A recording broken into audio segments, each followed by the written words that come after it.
Okay, let's talk about some theories of emotion. So, many of us have emotions, but one of the questions is where do they come from and how do we know what emotions we're having? And it turns out there are three basic answers to this question.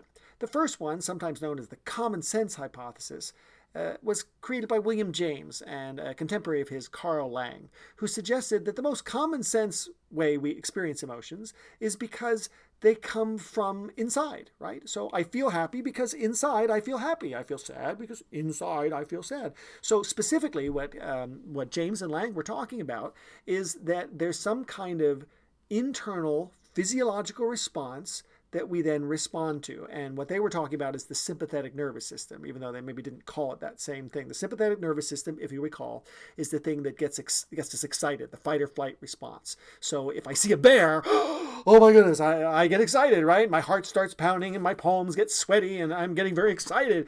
And for James and Lang, that is the experience of emoting fear, right? So your heart is beating and your palms are sweaty. That is what we call fear. So the physiological experience, those bodily reactions, they precede, they come before, and they drive your subjective experience of emotion. And this is common sense, right? You, of course, when you're happy, you feel happy. When you're sad, you feel sad. That's the way it works. How could anyone else think it this way? And not only do the body reactions precede this, but this actually has led to an interesting hypothesis, something we call the facial feedback hypothesis. And the facial feedback hypothesis and there's some controversy around this, is that smiling actually makes you feel happy. So it stands to reason if there's a physiological response that makes you feel happy, if you act happy, you'll start to feel happy. Similarly, if you act sad, you'll start to feel sad over time as well. So the facial feedback hypothesis was tested in a very unusual study that's been debunked a few times, but it seems to hold up a little bit. And the idea was you take a piece of pencil, you take a pencil, and you put it in your mouth, and you either hold it between your teeth like this, or you hold it between your lips like this. Whoops, like this. And you may have noticed that if I hold the pencil between my teeth, it looks like I'm smiling, see? And if I hold the pencil between my lips, it looks like I'm frowning.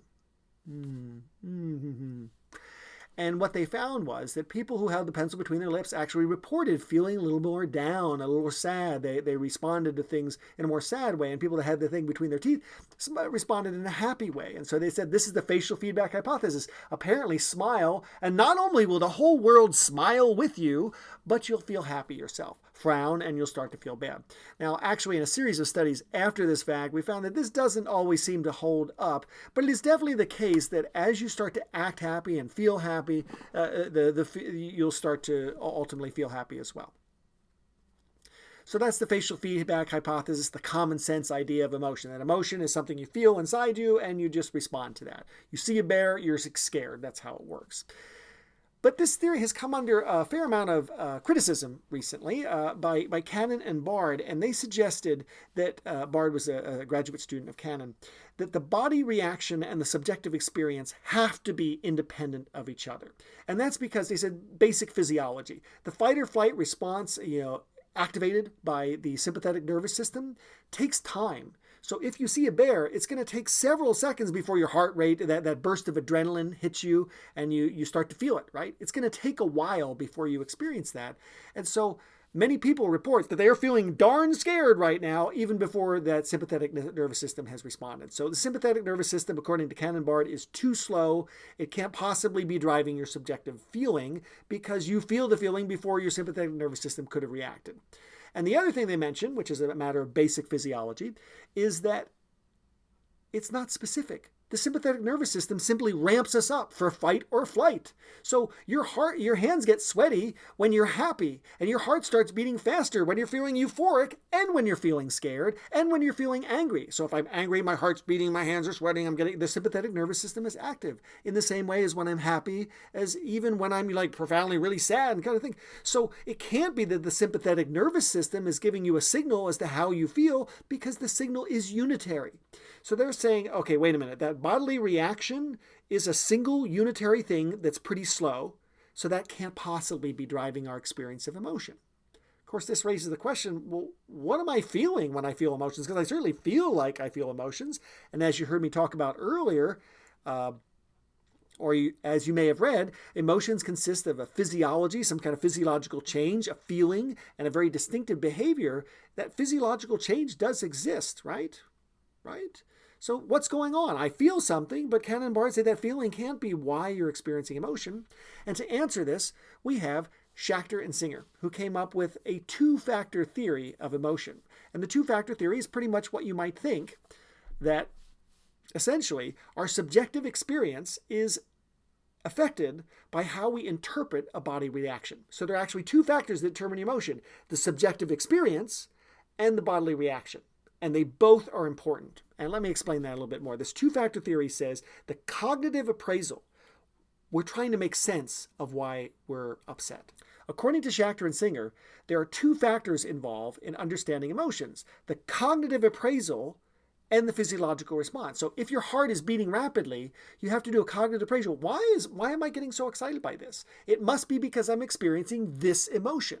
And so in their version of things, it is a unitary response. Your heart starts to beat rapidly, but you cognitively say, why is it beating rapidly? Is it beating rapidly because I've seen my significant other? I am in love? Yes, this is great. Or is it beating rapidly because I've seen a bear, right? And I must be scared. Or is it beating rapidly because I must be angry? And so Schachter and Singer said there's always this interaction between your physiological response and your cognitive appraisal. And that's important, because if you're not having a physiological response, your cognitive appraisal is that you must not be experiencing a strong emotion.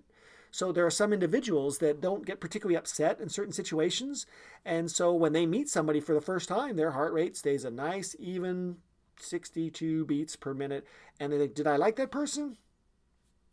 Heart rate feels the same. I guess I didn't, right? And so this is the idea behind Schachter and Singer, that people are always rating, how did I feel about this person, about this situation? And that's based partly on their emotional reaction. But this also leads to something that Schachter and Singer talked about, which is a misattribution of arousal. If there really are two factors and you're using how your body reacts to a certain situation, you could accidentally misattribute a strong reaction to the person there, even though that's not what's going on. Or conversely, if your reaction is very low, your physiological reaction is low, you might misattribute that arousal as well. And they demonstrated this in a very interesting experiment. I'll give you two versions of that. One version was actually in the Schachter and Singer experiment. They gave people an injection of epinephrine. And if you remember anything about how the sympathetic nervous system works, epinephrine is going to make your heart race, right? Your heart is racing. It's going to activate that sympathetic nervous system. And for some individuals, Schachter and Singer told them, yes, this is a drug that will make your heart race. It's actually supposed to be a vision drug, but it might make your heart race. And that's okay. We expect that.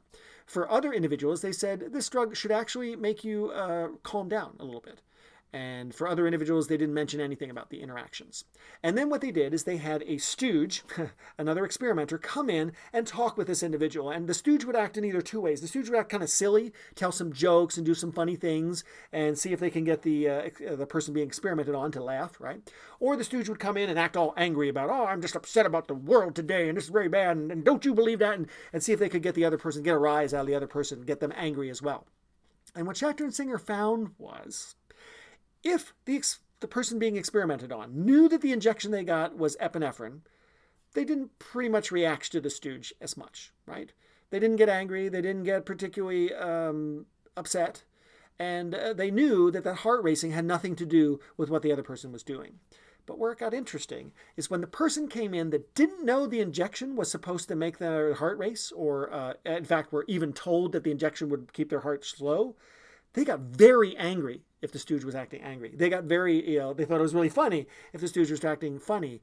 And so it seems to be the case that if you're having this heart race, it's like they're trying to decide, why is my heart racing? It's not because of the medicine. They didn't even consider that. They think, oh, it must be because this other person is making me laugh or making me angry. And so they were much more angry or happy on this experiment if they didn't know where that arousal was coming from. So what Schachter and Singer suggested, and this means that if our body is feeling aroused, that sympathetic nervous system is active, we're going to look for a cause for that particular emotion. Why am I so upset about this? Why am I so happy about this, right? And label it as an emotion. And in another very clever study, another group of psychologists said, okay, let's see if we can turn this to the wide, wide world of love, right? What we're going to do is we're going to have people go out on a bridge. And they do this all the time in a national park that has this very scary kind of national bridge. This is actually a picture of Julian at the park at Turkey Run, Indiana, by the way.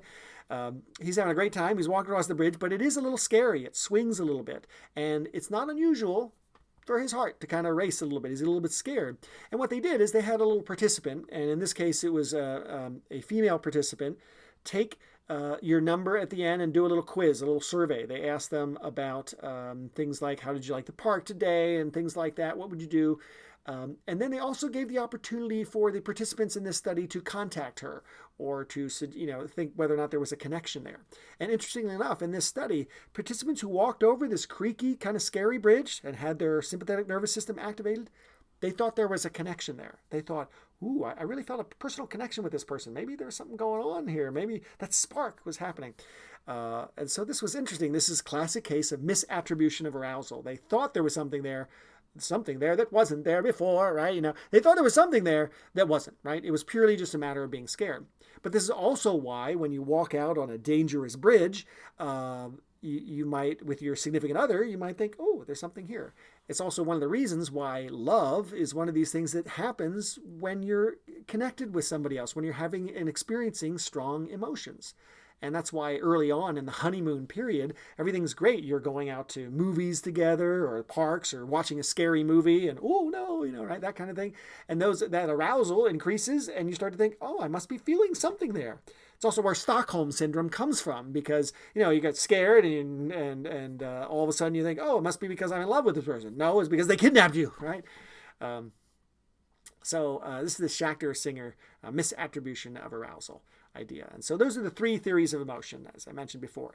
James Lang said the subjective experience precedes and causes the emotion. Cannon and Bard said, no, they have to be independent of each other. The subjective experience happens right then, and yet the physiological response takes minutes later and is a unitary thing. There's no separate thing. So Schachter and Singer said, no, actually, there's this cognitive appraisal that occurs, two factors, a cognitive appraisal of your physiology to give you your emotion. So that's where emotion comes from.